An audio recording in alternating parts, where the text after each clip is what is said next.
Avvalambor assalomu alaykum hurmatli tinglovchilar. Bugungi mavzumiz kommunikativ malakalar va ta'sir etish.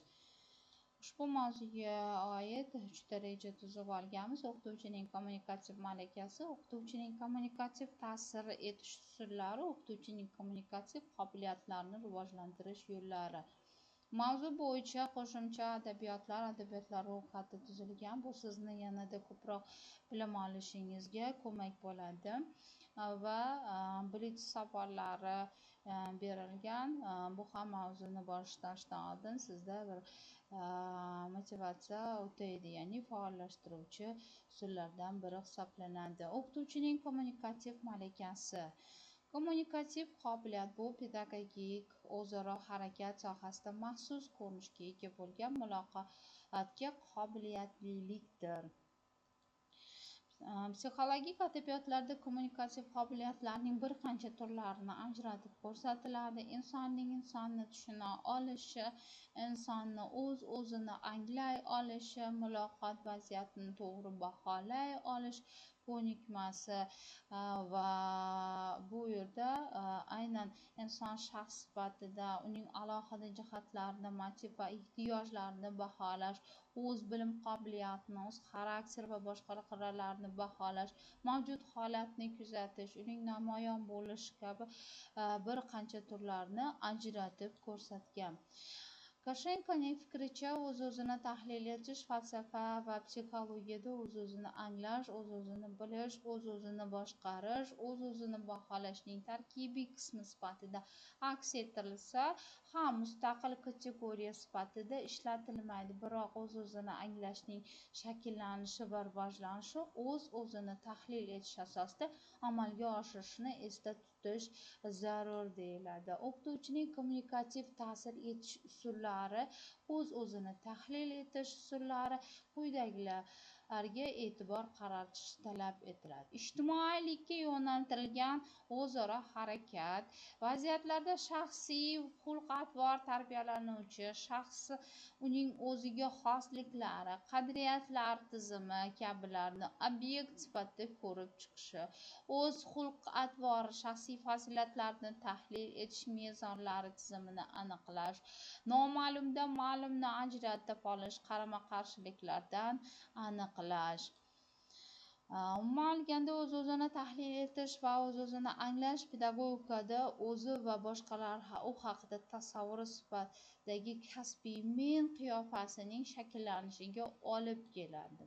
O'quvchilarda soxta ishonch hosil bo'lishining sabablari quyidagilar bo'lishi mumkin.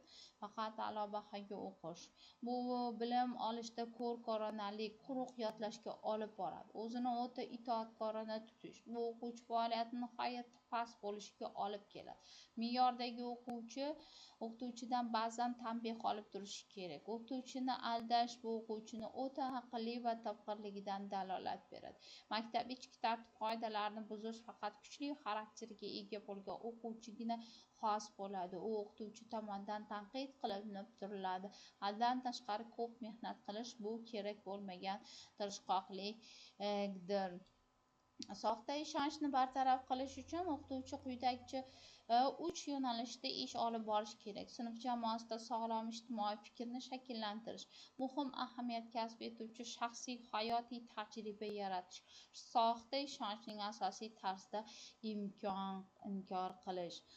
Soxta ishonchni o'zgartirishning quyidagi usullari mavjud. O'quvchini o'zini boshqalar bilan taqqoslashga undash, uning fikriga qarama-qarshi fikrda bo'lgan kishi bilan yaqindan tanishish. Masalan, bola o'qishni xohlamaydi, lekin uning tanish o'rtog'i ko'p o'qiydi va biladi, ammo o'zining quruq yodlovchi yoki o'ta bilimdon qilib ko'rsatmaydi. Noto'g'ri qarashlar va ishonch oqibatida nimalarga olib kelishini ko'rsatish. Masalan, ana shunday hislatlarga ega bo'lib, o'z hayotini barbod qilgan, o'z erki, g'ururi, vijdonini yo'qotgan kishilar haqida so'zlab berish. Buning uchun hayotiy misollar, badiiy asarlar, kinofilmlar va boshqalardan foydalanish mumkin. Soxta ishonchni yo'qlab himoya qiluvchi o'quvchi fikrini mantiqiy rivojlantirib, uni hayratga soluvchi holatga yetkazish. Masalan, barcha o'quvchilarni aldash, ichki tartib va qoidalarga rioya qilmaslik nimalarga olib borish mumkinligi haqidagi fikrlarni. O'qituvchida tarbiyachi sifatida tarbiyalanuvchi o'quvchilarning o'zi uchun hamisha tarbiya obyekti deb hisoblanishi kerak. Biroq tarbiyalanuvchi o'qituvchi tarbiyachi bilan erkin, ongli munosabatda bo'lishi tarbiyaviy munosabatlarda samarali xarakter kasb etadi. Tarbiya faoliyatining kommunikativ munosabatlar jarayonida o'ziga xos qator qoidalar ham mavjud bo'lib, o'qituvchi o'quvchilarga pedagogik ta'sir ko'rsatish ushbu qoidalarni mukammal bilishi lozim hisoblanadi. O'quvchilarga pedagogik ta'sir ko'rsatishda o'qituvchi amal qiladigan qoidalar: tarbiyaning aniq bir maqsadga qaratilganligi, tarbiyaning hayotiy faoliyat bilan bog'liq holda hodisa ekanligi, shaxsni jamoada tarbiyalashda o'ziga xos xususiyatlarni e'tiborga olish, tarbiyalanuvchi shaxsga nisbatan talabchan bo'lish va uning shaxsini hurmat qilish, tarbiyalanuvchining yosh va o'ziga xos xususiyatlarini hisobga olish, tarbiyaviy ishlarning izchil va muntazam olib borishni ta'minlaydi. O'qituvchining kommunikativ qobiliyatini rivojlantirish yo'llari: bu pedagogik munosabatda muvaffaqiyatlarga erishish uchun o'qituvchi o'quvchilar bilan bo'lajak munosabatni modellashtira olishi, munosabatda bo'ladigan sinf jamoasi xususiyatlarini oldindan bilish, bevosita samimiy va hamjihatlikka asoslangan munosabat o'rnatish, munosabatda ustunlikka ega bo'lish, uni demokratik talablar asosida oqilona boshqarish, munosabatning ijobiy va salbiy jihatlarini uzluksiz tahlil etib borish lozim. O'qituvchi kasbiy mahoratda muhim ahamiyatga ega bo'lgan insoniy fazilatlari hamda xushmuomalalikda o'zida shakllantirish uchun muntazam faoliyat olib borish ham zarur. O'qituvchi pedagogik faoliyatga oid shaxsiy o'z-o'zini tarbiyalashning o'zaro fikr almashish va aloqadorlikka doir quyidagi tizimlarni tavsiya etishimiz mumkin. Bunda aynan kasbiy faoliyat jihatdan o'z-o'zini anglashi, muomalada o'zaro fikr almashishga doir sifatlarni, ijobiy va zaif tomonlarini aniqlashni amalga oshirish va shu asosda o'zaro fikr almashish asosida o'z-o'zini tarbiyalash dasturini ishlab chiqish.